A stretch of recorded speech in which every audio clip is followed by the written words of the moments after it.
Perkembangan dunia kuliner memang mengalami perkembangan pesat di tanah air sejalan dengan kesadaran masyarakat untuk hidup lebih baik lewat asupan makanan sehat dan bergizi. Tak heran kalau profesi di bidang itu kini seakan booming dan banyak dipelajari. Kalau kini Farah Quinn total menekuni dunia itu, benarkah cita-citanya sejak kecil telah tercapai? Sebetulnya waktu aku kecil tuh, cita-cita aku tuh jadi dokter. Aku pengen jadi dokter ahli bedah. Kayaknya it's really fascinating ya, jadi dokter bisa periksa-periksa dan bisa apa sih? I don't know why I wanted to be doctor. Terus aku sendiri sebetulnya nggak pernah kepikir bakal jadi tukang masak karena juga kan pandangan aku kan juga waktu itu kan dunia kuliner kayaknya di Indonesia tuh baru akhir-akhir ini aja booming ya. Dan zaman dulu tuh mana ada yang orang kita Indonesia pikir kalau jadi tukang masak itu adalah pekerjaan yang bergengsi gitu, benar-benar nggak ada. Waktu itu aku kuliah di US, terus aku ngambil finance. Ya memang aku selalu nilaiku bagus di sekolah, no matter what. Waktu aku SMA di Bandung itu aku ranking 1 terus. 3 semester itu aku selalu ranking 1. Dan aku pindah ke US, di situ juga aku lompat 2 tahun. Jadi seharusnya aku naik kelas 2 SMA, pas nyampe sana aku langsung kelas 3 SMA. Nah di situ aku apply untuk kuliah ya. Apply untuk kuliah, masuk finance. Nah, walaupun aku matematika, I'm very good with math. Cuman gimana ya? Waktu itu masih yang aku ngambil jurusan itu ya karena buat bikin orang tua bahagia aja. Untuk yang keadaan Farah sekarang ya menjadi chef itu tidak pernah terbayang sama kita karena ya semua orang tua pasti menginginkan anaknya menjadi sesuatu yang bisa lebih bergengsi lah ya maksudnya. Kebetulan Farah sendiri waktu kuliah di Amerika dia mengambil finance jadi mengambil keuangan, jadi kita mengharapkan dia nanti suatu saat mungkin kerja di bank yang terkenal menjadi sesuatu ya. Nah, itu yang kita harapkan tadinya. Nah, tapi kenyataannya rupanya Farah lebih kuat untuk jiwa masaknya ya. Akhirnya jadilah Farah sekarang. Tapi alhamdulillah kita juga keluarga gitu sebagai ibu dan bapaknya juga keluarga lain juga kita mendukung sekali apa yang dipilih sekarang untuk profesi dia.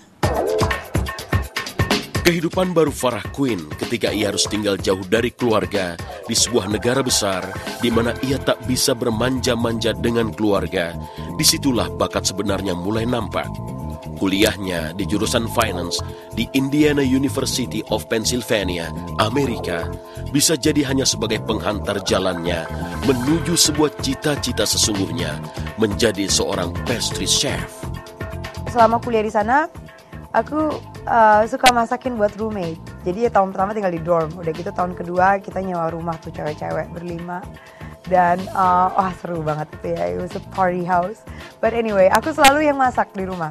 Di rumah aku selalu misalnya bikin kue, bikin roti or whatever. Terus temenku yang bule-bule itu bener-bener impress. Mereka yang wow Farah, you're such a good cook. Kamu tuh pintar banget masak. Terus ada salah satu roommateku bilang gini, aku punya temenku itu she's a pastry chef in a hotel. Pertama kali aku dengar kata-kata pastry chef, I was struck. Like, I fell in love. Aku bilang, ada kerjaan yang namanya pastry chef. That's like the best job in the world, you know, that's perfect for me.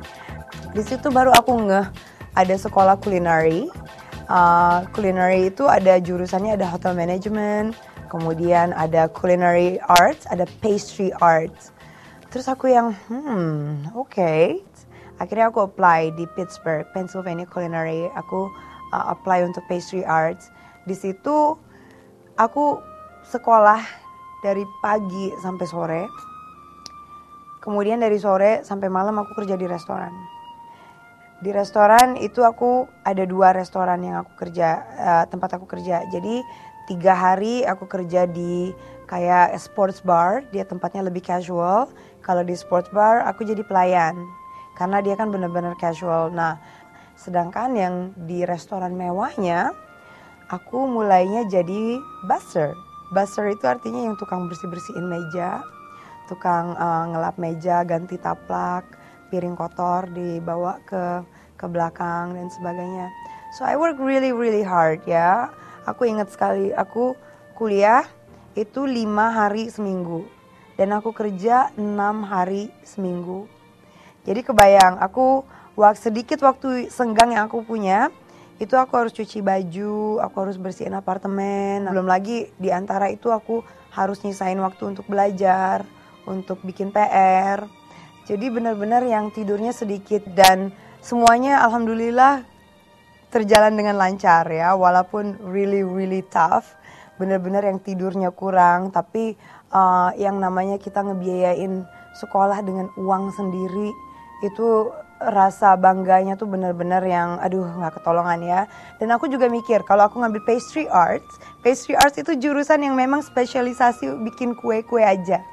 Terus aku selalu mikir kalau misalnya ini nggak kepake secara profesional, paling nggak ini bisa untuk menyalurkan hobiku, ya nggak? Dia itu sangat perfeksionis, pekerja keras, saya suka banget dan saya sempat pikir Farah adalah contoh yang sangat positif buat saya juga karena itu selain pekerja keras, teliti banget. Tak bisa memandang sebelah mata pada profesi seorang chef. Soal selera, soal kenikmatan lidah untuk menikmati santapan, sesungguhnya perlu ilmu dan keterampilan sangat dalam untuk mempelajarinya. Farah Quinn bahkan telah memulai sejak usia muda untuk tumbuh memenuhi keinginannya.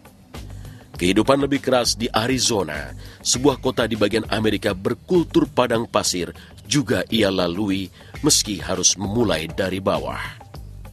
Banyak orang nggak tahu kalau kita baru keluar dari sekolah masak, we're not a chef. Jadi chef itu sebetulnya title yang bisa dimiliki oleh seseorang kalau sudah melalui berbagai jenjang. Ya, jadi chef, being a chef is not easy. Kalau kita baru keluar dari sekolah masak, itu namanya cook.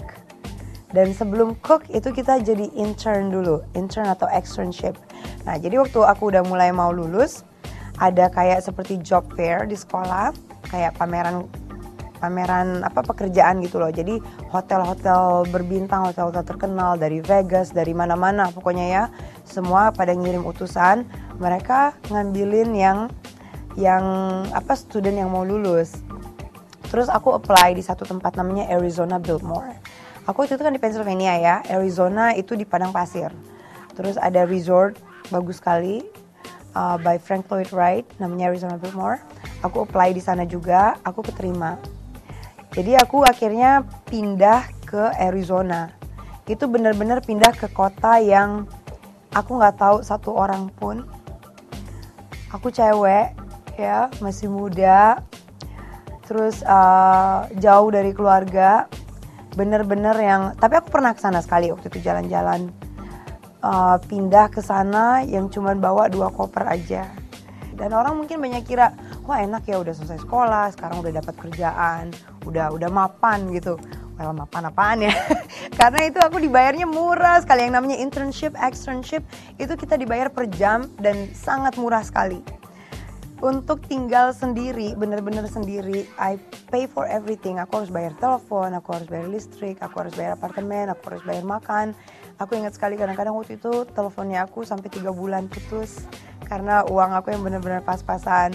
Terus Arizona itu bukannya kayak kota-kota besar lain di US yang mungkin banyak bus atau ada train.